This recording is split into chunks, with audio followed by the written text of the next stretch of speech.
Freya would like to know, are God forms the same as invoking something? The simplest way to explain this is part of the technique that we use. We use the assumption of God forms. Like, for example, if you want to have the energies of Horus, you build up the energies of the image of Horus, or you need the images of Anubis. These are very useful, very, very useful, because there are times that you need the wisdom of Jehudi, or you need the power of Horus for some magical working or another. And it's not that you're worshiping these Egyptian gods. That's certainly not why they're here. These statues are here as conduits of spiritual force, of energy. And the whole point of assuming a god form is to bring a special quality of energy into yourself for a particular ritual that you then, at the end of the ritual, take it back off again. So it's not a question of worshiping Egyptian gods or Hebrew angels or anything like this. No, it's a question of technique. It is a spiritual technology. Remember, the Golden Dawn itself is not a religion. The Golden Dawn itself is a set of spiritual technologies. We use things like the assumption of God forms in order to empower ourselves with a certain quality of power or energy that we need for a specific intention. Are God forms the same as invoking something? What do you mean by invocation? That's the big question, because if I may be so bold, I'd say she's probably coming at it from more of a pagan standpoint. We're thinking of like drawing down the moon. Okay, yeah. Is that what you meant? Okay, because look, if you're talking about Golden Dawn invocation, it's one answer, because we use the assumption of God forms as part of a larger invocation. But if you're talking about invocation like in the pagan sense, you may want to take that one instead. Right. Invocation in the pagan sense is completely different. And you should not use pagan methodologies when doing the ceremonial magic. The pagan system has really, it's ceremonial magic that's really been stripped down to its bare essentials. Well, and there's another problem. The voodoo creep. Yeah, the voodoo creep into Wicca. Not a particular person when we say creep. No, I'm talking about it creeping in. Voodoo creeping into Wicca, creating its whole subgenre of dark Wicca without them even realizing what they're up to. Yeah, it's really there's a huge difference between the assumption of a god form like we've been talking about, and the way you do it is you build up the image in front of you and then you step into it. You can also, if you're working with an Egyptian god form, you can use something from their ancient rites of Egypt, that you plenty of that stuff around in E.A. Budge and other books. So you can find that sort of stuff if you want to. Mm-hmm. This is something very different than what they do in voodoo. In voodoo, the voodoo practitioners are making themselves passive receptacles to be possessed. It's a form of voluntary possession, and it's extremely dangerous. And I do not recommend that you do it. And it is actually has been in our order prohibited by oath from the very beginning. I promise not to put myself into such a passive or mediumistic state so as to lose my power of will or something like that. Right, and that's exactly what happens to these voodoo practitioners being ridden by the Loa. And the difference is, okay, if you think of your physical body as this glass, when you're being ridden by the Loa, what happens is your consciousness gets dumped out and the Loa consciousness comes in. Now, if you're doing the Golden Dawn style, what happens is you immerse yourself in the water. Do you see? It's more like rather than having something come into you, you go into it. Instead of getting taken over by it, it's more like putting on a jacket. Right. It's like a vestment that you're putting on. Right. You are investing yourself with the energies of the God form, and afterwards you divest yourself again of the God form.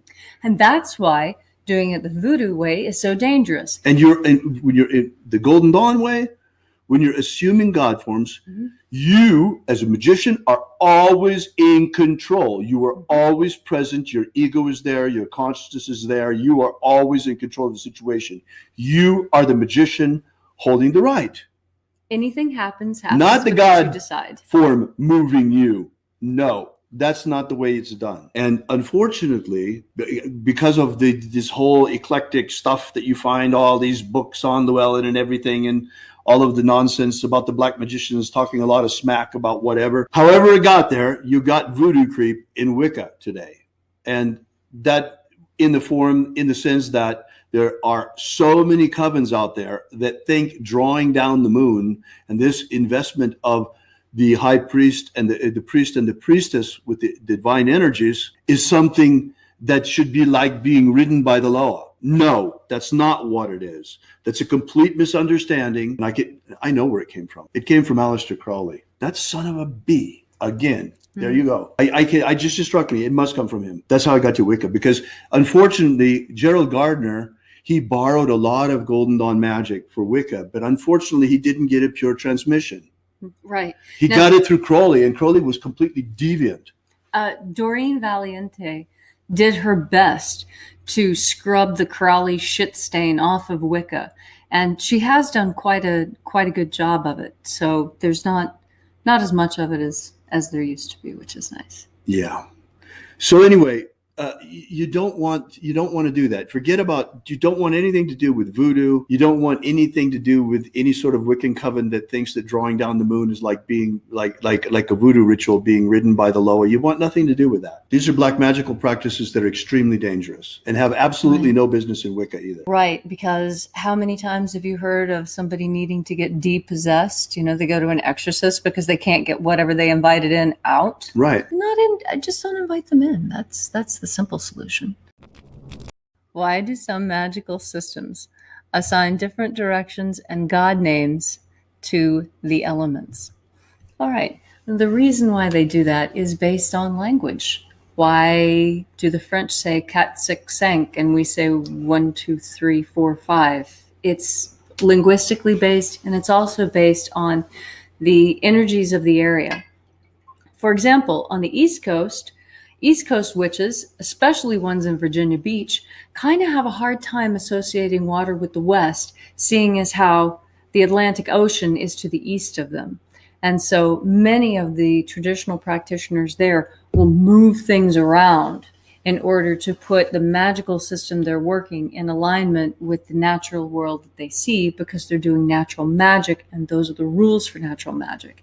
You can't, if you're doing natural magic and there's a lake in the north and a mountain to the south, you're not going to put water in the west and earth in the north. It doesn't make sense for where you are.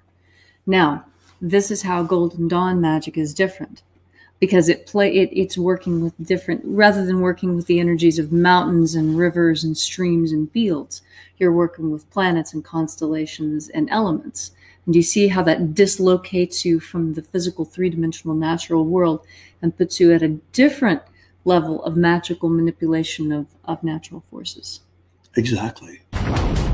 Have you ever wanted to gain real magical abilities so you can become the master of your destiny? Do you wish you could get the ancient secret key for free so you can build the life of your dreams? If you've wanted more out of life, to become all that you can be, physically, romantically, financially, spiritually, then you need to take action and get this right now. That's right, and for free, but it won't be available for much longer. So go right now to thescienceofmiracles.com and get started. Achieve the prosperous life you want for yourself. Gain ultimate life mastery.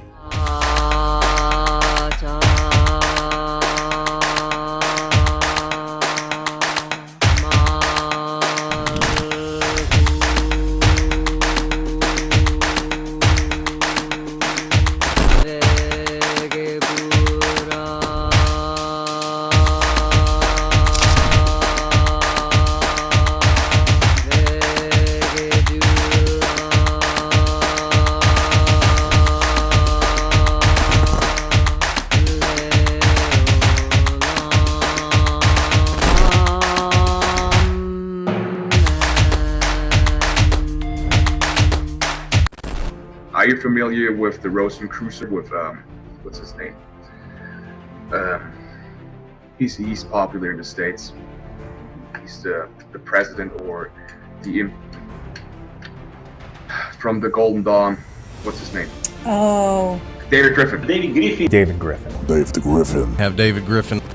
I saw an email yesterday that he sent out about, there's a magical war going on.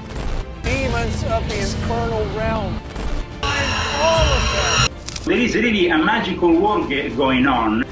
There is a guy called David Griffin who is heading all these magicians. David Griffin is S.L. McGregor Mather's present successor. David Griffin. David Griffin. David Griffin. Dave the Griffin. I'm Golden Dawn Imperator David Griffin. David Griffin. David Griffin. Dave the Griffin. David Griffin. You know, there's a magical war going on. So there is really a magical work going on.